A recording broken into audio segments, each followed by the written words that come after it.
Enric, nice to see you as always. How's it all going? Very nice to see you, Zach. Thank you always for your great presentations. So, yeah, hello guys. My name is Enric.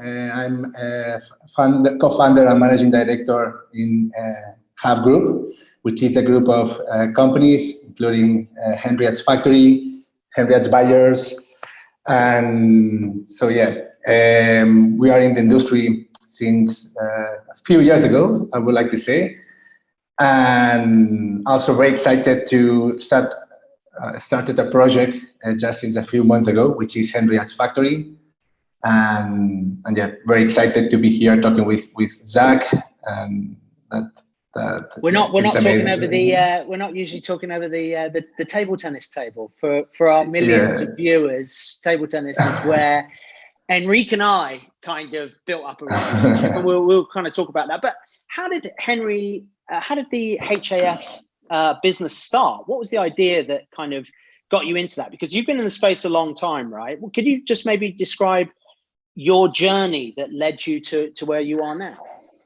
Yeah, of course. So it was, till nowadays, it was an amazing and very exciting journey. Always I enjoy it and I like it challenges. So since I started in the industry on the online payment processing, working from Spain, spending some years in the US. Then very fast I started on the media buying, trafficker, performance, and all this stuff that I was really enjoying this business. You know, be in the middle, taking care in both sides, regarding the demand side and supply side. And yeah, year by year, I started to grow in several companies in Spain, in Netherlands, in Germany, around the world, living around the world, in US, in Singapore, back to Spain, back to other cities. So yeah, and then it was incredible. Like you said, the relationships, all the things is very, very important because I still keep relationships and of course a lot of friends, as you know, in the industry since let's say 15, 20 years ago, and it's amazing.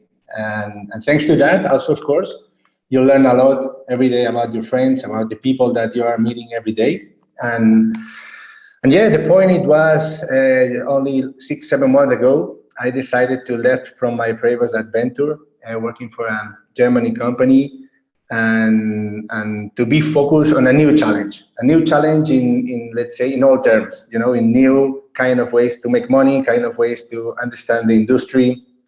And at that point, I decided to follow my experience based on the agency at network performance, working on both sides. And yeah, I decided to be focused on the lead generation industry in Latin America. So let's say in Americas, North America and Latin America. And it was, let's say, not completely new, but my education came from other categories, not from, let's say, lead generation on the insurance or finance or education or fashion and this stuff.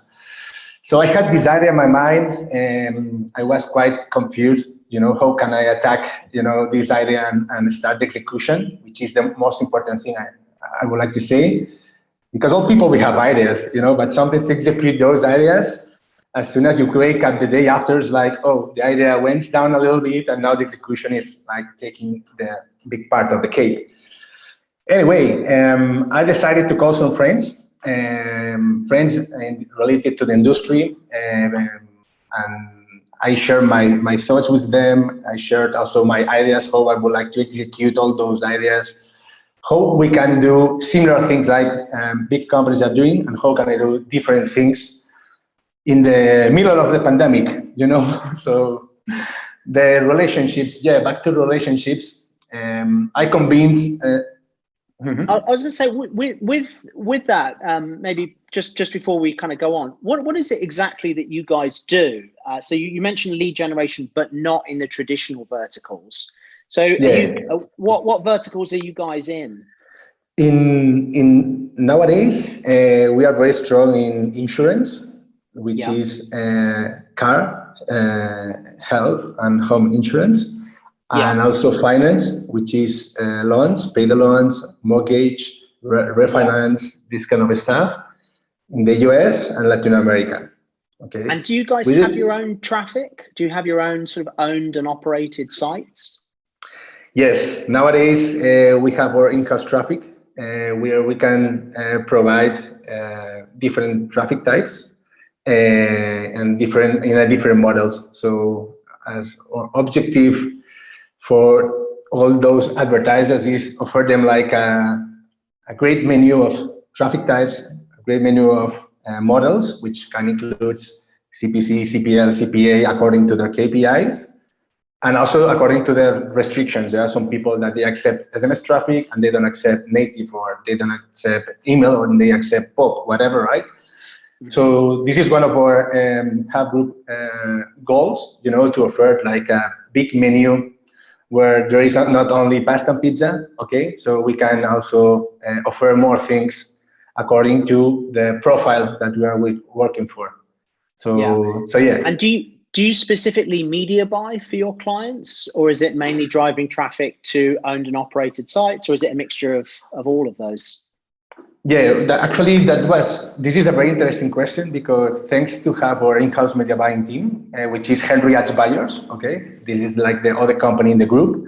Thanks to that, we are able to increase this menu of potential opportunities for new people that before only running on the middle between advertisers and partners, it was almost impossible. So there are some people, which is normal, some advertisers that they really need to see the campaigns, they really need to see the placements, the spots where we are showing the brands. And of course, if you are working on the ad network side or affiliate industry, you can see a lot of things, you can track and monitor a lot of things, but there is, let's say, less information than if you manage your in-house things. So thanks to that, we have different people working there, different companies, different directors, and of course, different KPIs, because it's completely different, the way to generate traffic. Yeah, and for that media buying business, obviously, as you said, that gives your advertisers a little bit more transparency into where their media is being placed, and presumably control over creatives and so on. Do you see that as like a growth area for what you guys are doing in the long term, or is it just one of many things that are growing? To be honest, it was when we started this part, we thought that it will be like just another part. Nowadays, it's sometimes, some days and some months is bigger than the main business that we started in the network side in Enric's factory. Why? Because there are less up and downs. Let's say when you have a client, when you have an advertiser that you are showing them everything what they need, you are working to reach their KPIs. Both sides, we are looking for a medium long-term partnership. But in the reality, like working every day to manage things in a proper way and trying and doing our best to reach their KPIs. In the affiliate industry, sometimes, as you know, you can have like a lot of up and downs. Today you can have cap, tomorrow no, for a lot of reasons that probably are not related to you. So of course, we see a long way to scale, and that's amazing. So that's why we have in-house media buying team, in-house designers, and we have in-house landing pages, and also we are putting a lot of efforts also in the review sites. Yeah. And one thing that we've seen as a trend within Everflow is more and more direct advertisers seeking to run campaigns or activities in-house. Now, they can employ media buyers because, just as you said, they have the transparency to see what they're doing. In the markets that you serve, is there a difference between the North American and the Latin and South America in terms of where that adoption phase is? Like, are direct advertisers in the US mainly working through certain sources, and maybe in Latin and South America, they are, let's say, a couple of years behind what's going on in the States? Or at a very high level, like, where would you see like the trends for those whole markets and how advertisers are addressing this owning things in-house? Yeah, well, of course, there are a lot of differences. I don't want to say that there are some, of course, US is a mature market where our current industry so affiliation is not new. All the media buying and user acquisitions practices are, let's say, fully developed, and the optimization level is super high. So if you run well in the US, probably you will have a lot of opportunities to run well in other markets with less affiliate industry experience, like can be, let's say, whatever country in Latin America. Also, the demand side, the advertisers are completely different, because US is very US. If you, in general, I don't want to say for everybody, but if you work for a big insurance company in the US, if it's big, probably will be a public listed company in the US country, but probably they will not work. They will not offer their services in other countries in Europe or other countries in Latin America. Why not? Because US is big. You know, probably the demand that they have in the US probably is the same demand that they can get in all Latin American countries. In the other side, you know, in Latin American countries, we are working with finance campaigns for refinance or mortgage, providing leads to all those advertisers in Brazil.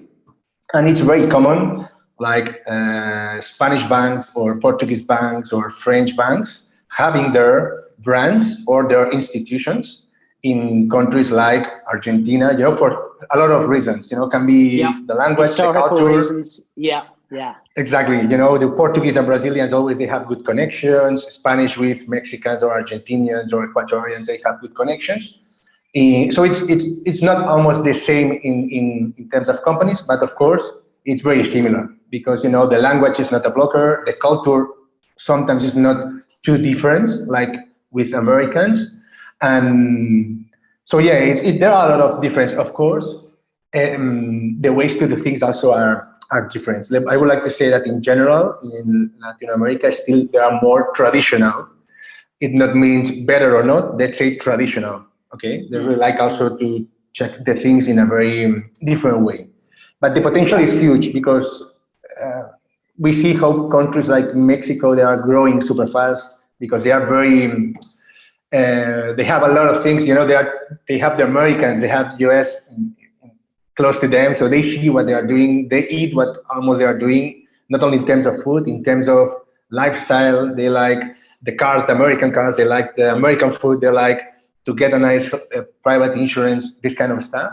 And also countries like Brazil, that it's insane in terms of finance, how fast they are growing. It not means that those countries, or Brazil or Argentina or Ecuador or Mexico, they have a good economy or good stability. That's not related to us, but sometimes yes, because, you know, a country that have a lot of power, the government used to help the companies they have more budgets to spend in marketing, and it's like a chain that at the end they reach companies like us to get users and achieve their KPIs.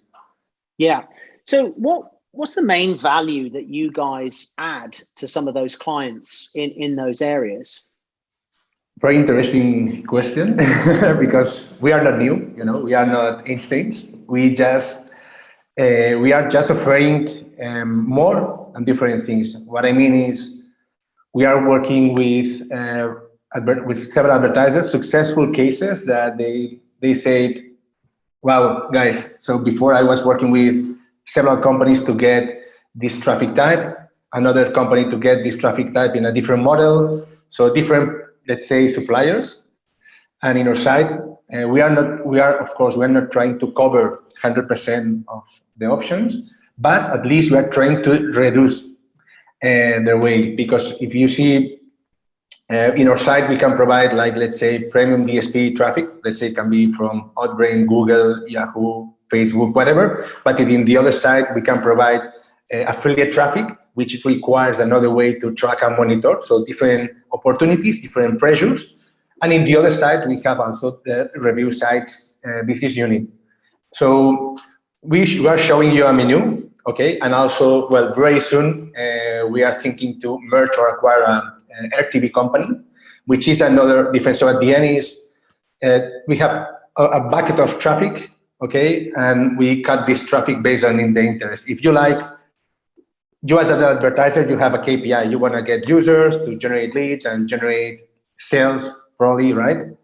And we are offering you different ways. So as an advertiser, you can really optimize not only for one specific type of traffic, you can really optimize for several traffic types, several sources, more or less premium.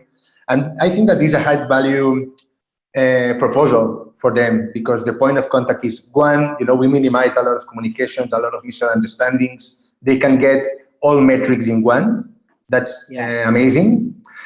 And yes, also that's thanks also to you, to Everflow, because I met you since a lot of years ago, but thanks to that, we are monitoring something that never before I was able, thanks to the platform, which is have CPA performance campaigns and have CPC campaigns. So very fast, we move a bigger business than performance based in a CPC basis from today to tomorrow.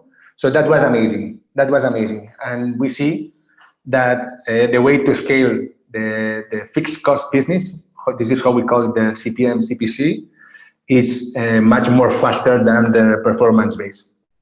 Got it. And just so I understand that and listeners understand that, using Everflow has enabled you to buy on a CPC and take that media buying cost at your risk, but then push that back to your advertisers on a CPA so that there's no risk for them.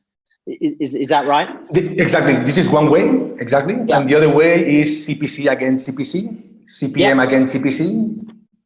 So we can really combine everything. And so never I did something like that in my life. And we are super excited because you just need to imagine that for us, it was not only set a new offer or set a new campaign based on CPC. It was suddenly set a new company, set a new director, a new team focused on this CPC business. And the way how we did it was very smooth. So thanks to the Everflow platform, it was so we did it from today to tomorrow. That's all, because we had everything ready to go. Only the platform, let's say, what we're missing the platform, it was the commercial sales side from our side to move for us and work on this new business opportunity. Yeah, well, I mean, honestly, and it sounds a bit cheesy to say, but there's nothing more satisfying than to see clients using the platform and scaling, because all Everflow does is really, we provide a box of tools to people to use them. And obviously people using those tools in inventive ways or scaling their business, that's like a huge sort of source of satisfaction for everyone at Everflow, I'm sure. So what other tools do you guys use? You've mentioned Everflow there. What for other people that are listening, what other important industry tools do you say, or would you advise, that is important for people running similar businesses to yourself? Yeah, well, first, we are a very lean company. I want to say that we can move things super fast. We are not stuck with so far with internal tech teams, so we don't have like front, back-end developers, we don't have QA teams, we don't have nothing like that. So our environment or business environment is very lean in general. So we use for all the tracking Everflow. Also, we use for some specific media buying activities, we use other platforms. And also for finance, the first day when I started only, the first day I had 0 invoices. Okay, so it was very easy to manage the business. But after 1 month, 30, 40, 50, and nowadays we are managing more than 500-600 invoices every month. So it's impossible to have people. So we are using also a finance ERP that is helping us. But the amazing news also is that this week, actually, we had a meeting with you guys from finance, Everflow Finance, and Tipalti, and we are very excited that we will start to add some automatizations in all levels, in the commercial, finance, accounting, everything. And we will use Tipalti, which is already integrated with Everflow, and will help us to pay automatically, 200-300 current active partners. Yeah, and of course, Tipalti is a great business. Like, we work pretty closely with those guys and have a good integration with Tipalti. Yeah. And just as you said, they solve a lot of these pain points of processing and automation on that side. Because what's an interesting theme of a lot of people that we've been speaking to, like, being a media buyer, like, is a real skill in itself, isn't it? You can't just learn that overnight. It takes years and years, not only of experience, but also hard-earned cash to learn what works for which vertical, getting all the data and all the rest of it. So I don't know whether this reflects your business. Sounds like it does, but a lot of people now are less reliant on internal tech and more kind of cherry picking the right tools that solve specific problems and then linking those together, right? So like Everflow links with Tipalti, maybe links with Shopify or the Facebook API conversion. Is that something that you're going to continue to do? Do you plan to build your own tech or your own tools? As you know, years ago, I was working in a company that we built our in-house technology, and yeah, we learn a lot. And as we know, we know a lot of companies that they build their in-house technology, in-house tracking systems, and they develop and perform a custom technology for them.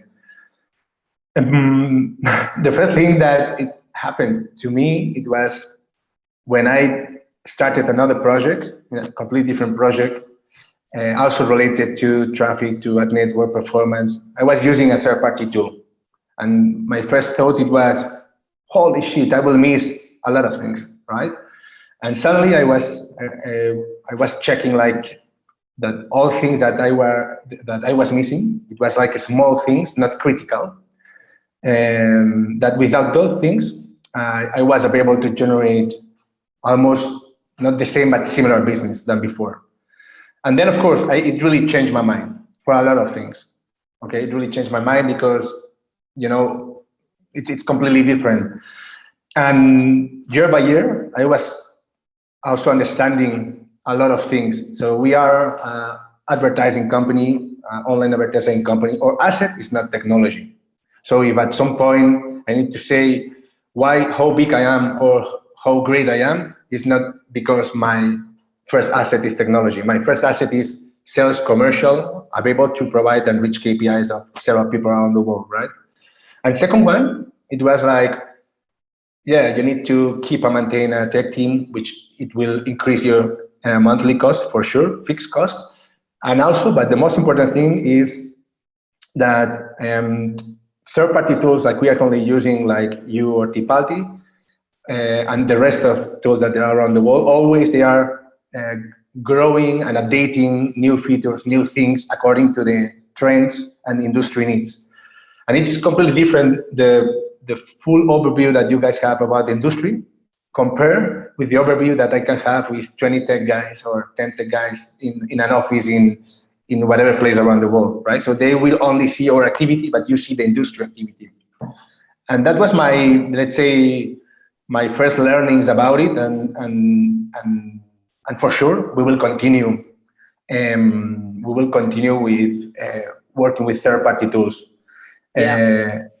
Because it's first is part of our culture in terms of company culture. We are all remote. We don't have offices. Well, probably soon we'll have one office in Amsterdam, but so far we don't have offices. We have people in Russia, in US, in Philippines, in Spain, in Argentina, in India, in Israel, Germany.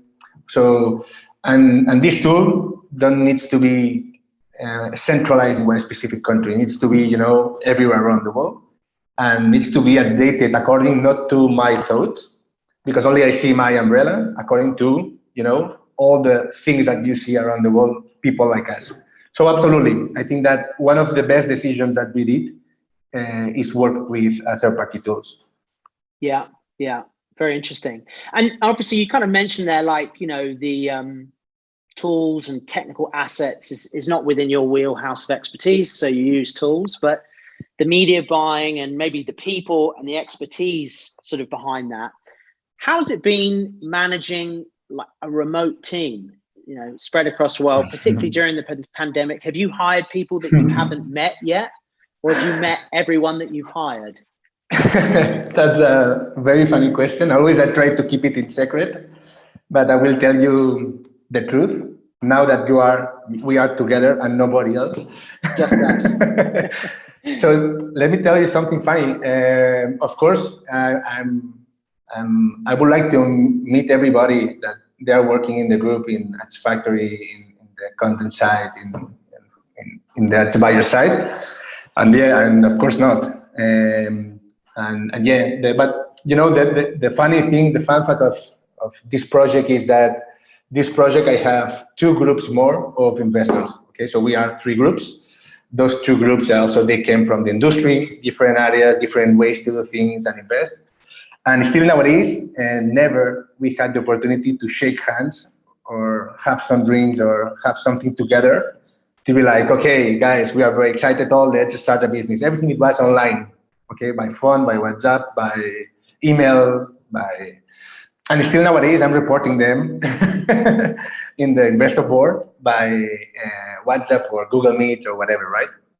So this is how we started the company in the middle of a pandemic, like just a few months ago, and without shaking hands and without saying between us face to face.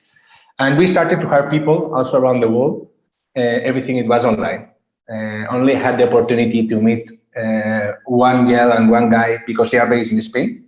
If not, the guys that they are based in Germany, Russia, Israel, US, of course, I'm still waiting this opportunity. And now that looks like we will have more shows, more trade shows in the conference for the industry, blah, blah. It will be a great opportunity. I don't know. We are planning to go to Dubai soon, or to Clickbit Tulum in Mexico, or to other conferences. So it will be a great opportunity to invite all the people and work remotely from there together, if it's possible. Because we are people from around the world, and all of us, we have different restrictions, different governments, different things.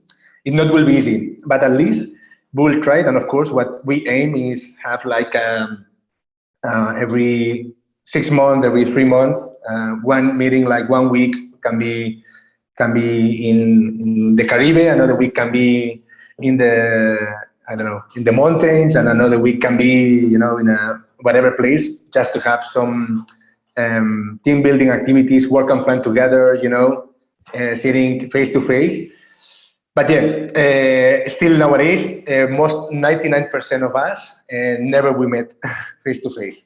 But we have the feeling that we are friends since years ago, because we are talking every day by different channels, but mainly, let's say, Skype, Google Meets, Zoom, WhatsApp, Telegram, everything. So I mean, if you're obviously, this is your business, how do you kind of foster that sense of people building relationships online? How do you do that within a work environment? Obviously, you mentioned, is it Clickbit, the Mexican meetup, and the Dubai one. That's going to be great for people kind of reconnecting and meeting people face to face, and like you said, actually spending time with people that they haven't met, that they've worked alongside. But what are some of the things that you do to encourage interpersonal relationships between remote staff?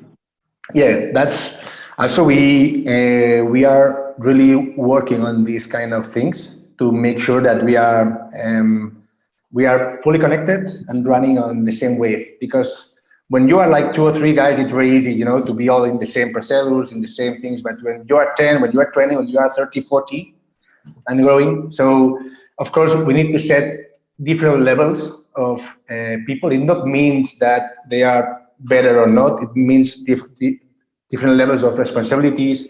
We need to build also specific procedures, and we need to show these procedures not only in an email or only in a conversation.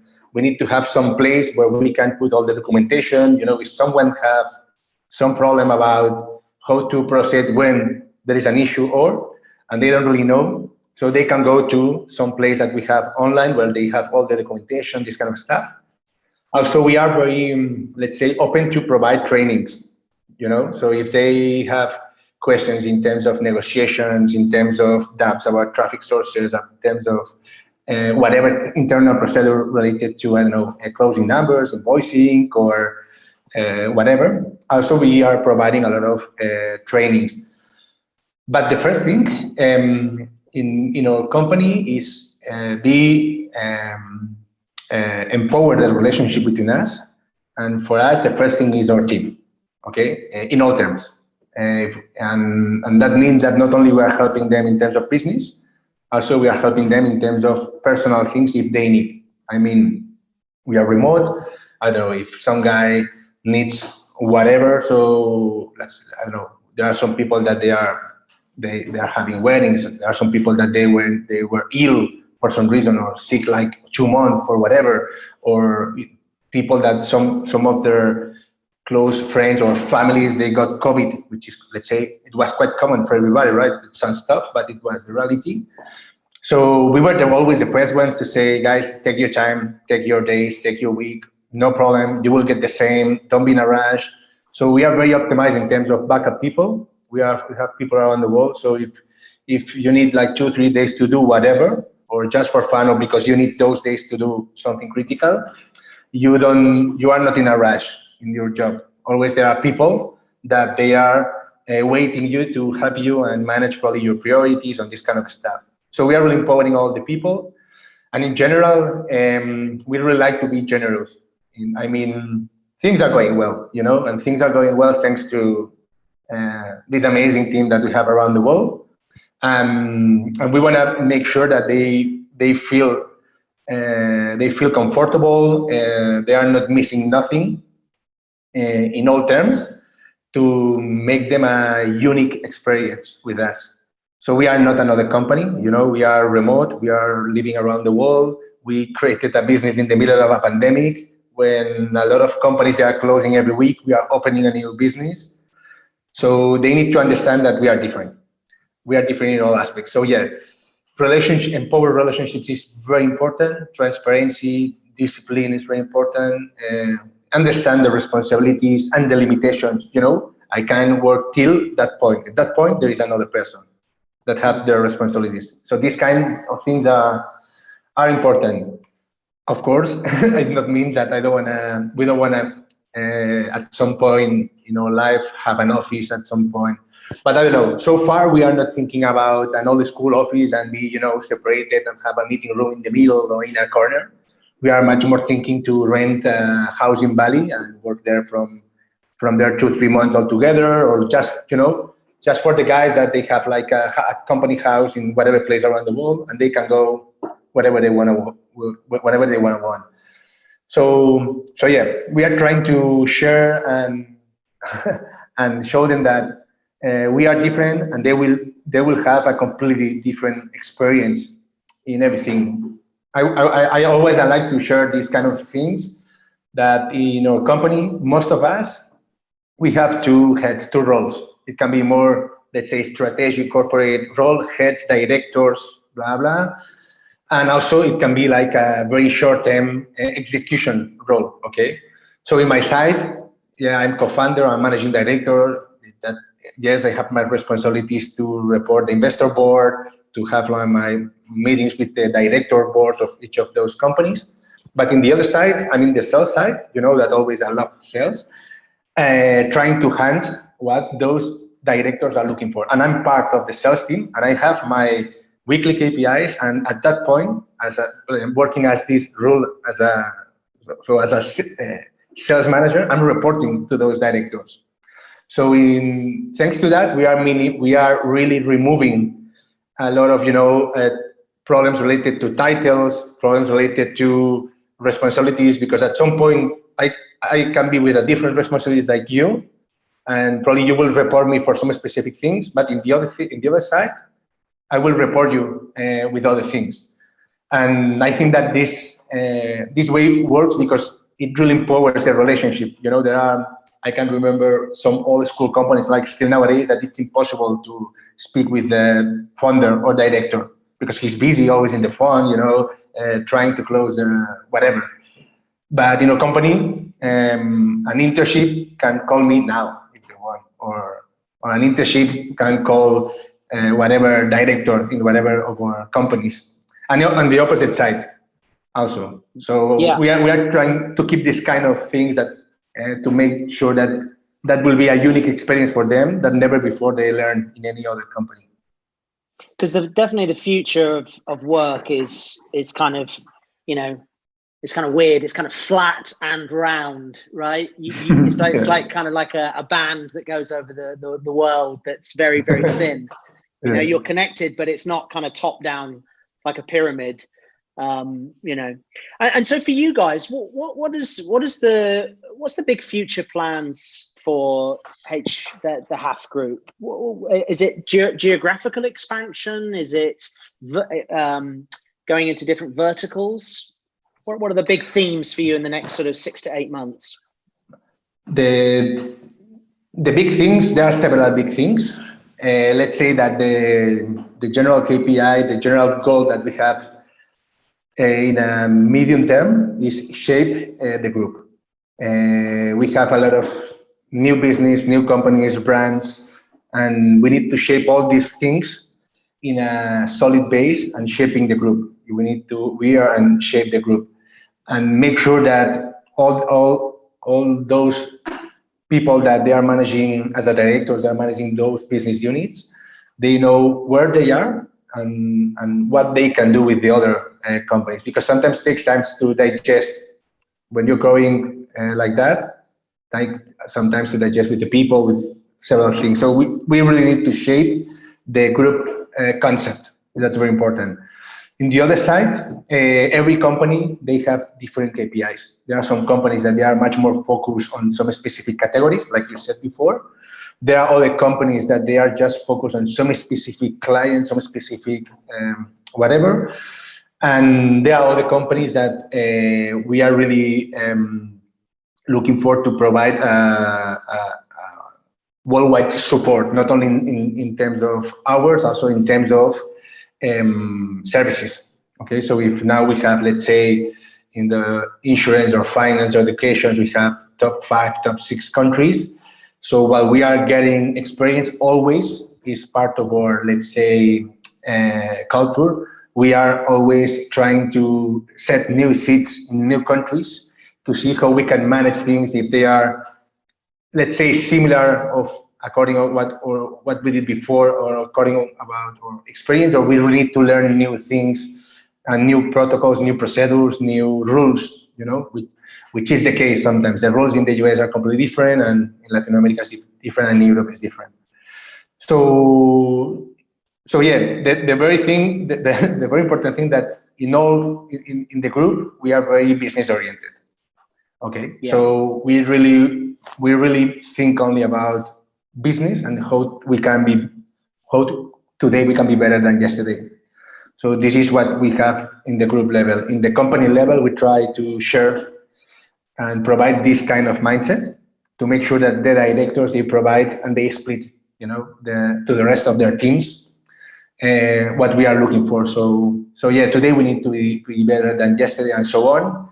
And based on the KPIs that all those projects they have, I think that it's a good way to share these kind of things. The people are motivated. The people, they know that they have a lot of things to do, and we just started. But I'm sure that as soon as we reach, as soon as we have 5, 6, 7 years, we will still say we just started. Yeah. So yeah, I would like to say that new countries is very important for some specific project. New categories also is very important, but also consolidate some current business units also is very important. So we need to go step by step, and that's why I would like to say that the first priority in a medium long term is consolidate the group and shape a little bit better the group to be much more connected, much more with all the power. We have more power as a group than a solo company. I can introduce myself like a solo affiliate network, like a solo DSP or a solo review science company, whatever. or I can introduce, this stuff like we are a chair and you have 5 sticks, 5 profitable sticks with green EBITDAs and everything. If for some reason at some point we lose 1 stick, we will still have 3, 4 alive generating revenues, So this is what we are really looking for, shape better the group. Yeah, great. And what kind of clients or partners are you looking for, like right now? If people are watching this and they're hearing about what you guys do, who are the kind of people that you are most interested in speaking to and helping? Well, or as I said, month by month, our menu is very big. So, people that they want pizza, we can offer them pizza. People that they want lobsters, we can offer them lobsters.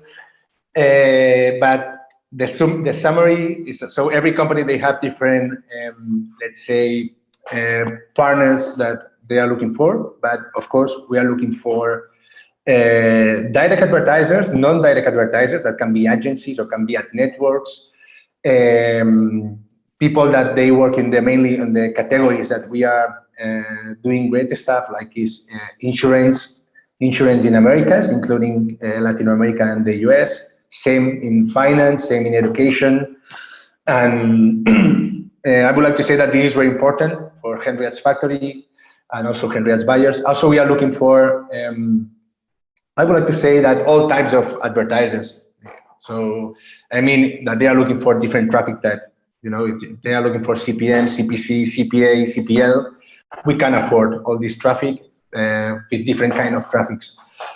So yeah, this is what we are looking for. We are looking for direct demand. We know how to generate traffic. We know how to provide traffic. So we are looking for demand partners, which is advertisers, insurance, finance, home improvement, dating in Americas. Europe is a challenge for us. It's quite strange because some of us, we are in Europe, but we feel much more comfortable with our teammates that they are based in the Americas. Because several things. We are a multicultural team that we came from different parts of the industry.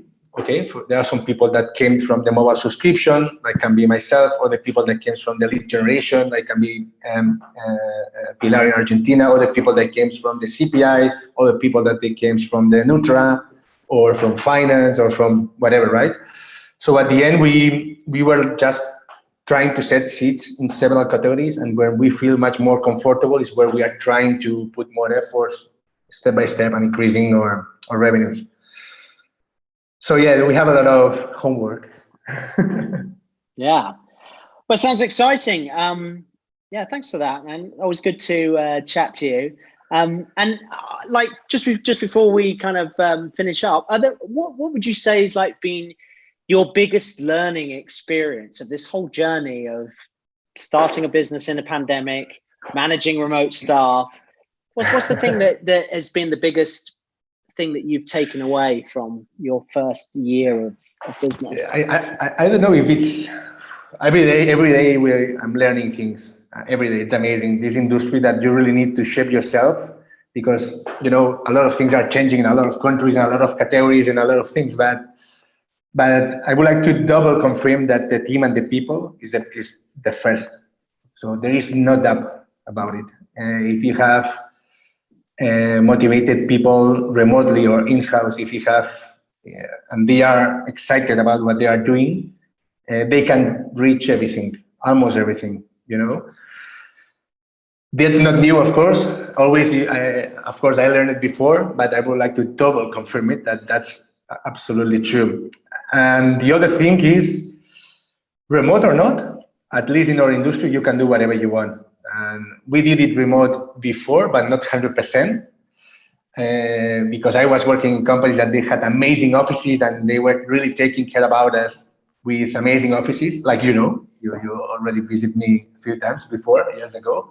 But one of my learnings, I would like to say that you can really work from anywhere around the world in our industry if you can provide enough responsibility, enough discipline, enough. So there are different challenges, but yeah, always I invite or teammates like, hey, go out from your house, from your home, and go to, I don't know, to Hawaii, to the mountains, to China, or to Bali, so probably you will work better from there, with a laptop, with your Wi-Fi, and that's all. If you don't have, let's say, something that keeps you in a daily routine, now is the moment to do it, in our company, and we are in that season.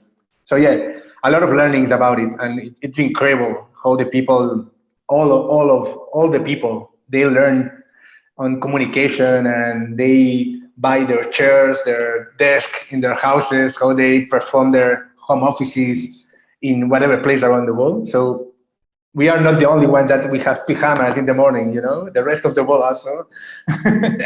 They have their coffee, their pajama, and their laptops, and their kids, this kind of stuff. And now it's normal. Before it was, oh, this guy is in the house with the family.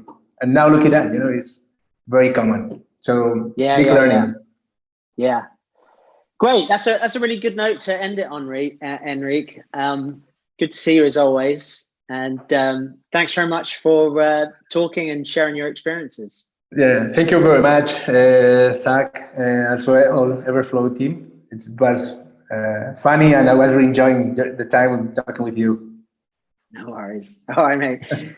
See you later. Cheers. Okay, see you.